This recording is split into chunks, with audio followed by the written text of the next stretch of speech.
Awas, ini prinsip dasar nih. Jadi jangan pernah kita berpikir bahwa hidup itu nggak dijamin rezeki, kurang rezeki itu mustahil. Karena yang paling dasar yang dijaminkan oleh Allah cukup. Jika ada orang yang merasakan kurang, itu berarti orang yang tidak pernah merasa cukup. Itu problemnya. Ya boleh jadi, maaf, bukan karena nggak cukupnya, karena dia mengejar satu beban yang tidak sesuai dengan kebutuhannya, atau mengejar sesuatu di luar asas kecukupannya. Itu persoalannya. Ya kalau dia mau naik, nanti ada lagi tahapannya. Tapi Allah jamin sepanjang Anda gunakan pasti cukup. Kalau kamu ingin naik level dari ini, dari cukup naik level kedua, maka diberikan lagi secara indah oleh Al-Quran, ini caranya. Kalau kamu ingin naik level, begini caranya. Sehingga tetap setiap level itu sesuai dengan kecukupan perjalanan hidupnya sampai ia pulang. Tapi kalau levelnya nggak dipelajari, maka jadi beban. Ini yang menyebabkan seseorang dari cukup jatuh ke bawah, turun, miskin. Dari miskin turun ke bawah lagi, fakir. Kalau dia nggak pernah belajar tangganya, maka selamanya dia tidak akan pernah naik. Dan saat akan naik pun karena tak pernah punya tangga, kemungkinan besar akan jatuh.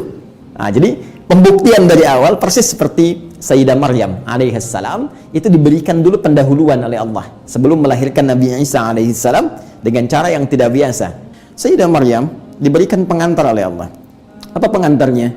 Dari mulai beliau tumbuh, berkembang, dirawat oleh pamannya Nabi Zakaria alaihissalam. Apa yang terjadi dengan beliau? Masya Allah, tiba-tiba setiap mau makan, makanan ada, kan? Setiap ada kebutuhan diantarkan semua oleh Nabi Zakaria. Baru dibuka pintunya mihrabnya, sudah ada semua yang dibutuhkan. Itu yang sering saya ulang-ulang kan di Quran surah ketiga, di ayat yang ke-37 itu. Kullama dakhala 'alaiha Zakaria al-mihrab, di ujung ayatnya, ya, wajada 'indaha rizqa. Setiap kali diantarkan oleh pamannya Nabi Zakaria, ada semua rezekinya, ada semua rezekinya.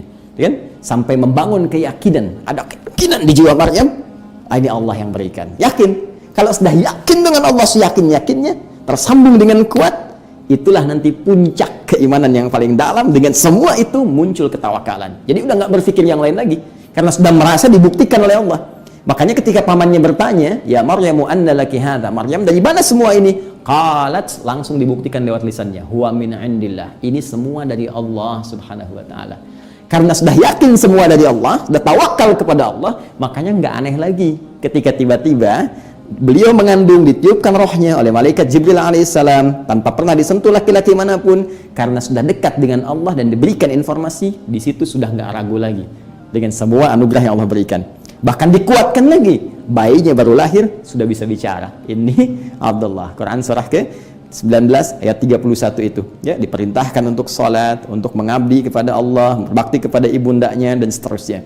Nah, ini namanya pengantar, muqaddimah, awal pemberian yang membuat kita yakin. Sama persis, ya, lahir dalam kandungan dijamin oleh Allah rezekinya lewat ASI-nya, makanan ibundanya, baru lahir orang sekitaran mengantarkan untuk menunjukkan.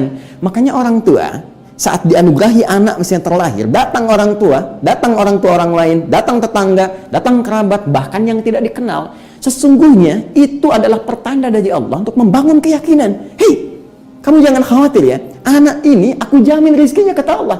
Sekarang aja yang nggak kamu kenal datang, kamu nggak usah khawatir, asal kamu berikhtiar dengan cara yang benar, Allah tunjukkan jalan untuk mendapatkan kecukupan dalam kehidupan. Paham sampai sini? Ya. Jadi ini yang pertama mesti kita bangun. Jadi jangan khawatir, jangan pernah membangun persepsi di benak kita bahwa ini bisa miskin, bisa fakir. Tidak. Batas paling rendahnya cukup. Kemiskinan hanya terjadi bagi orang yang tidak pernah merasa cukup. Sedangkan orang yang selalu mencukupkan dirinya, maka pada hakikatnya dia adalah orang kaya yang sesungguhnya. Nah, ini poinnya.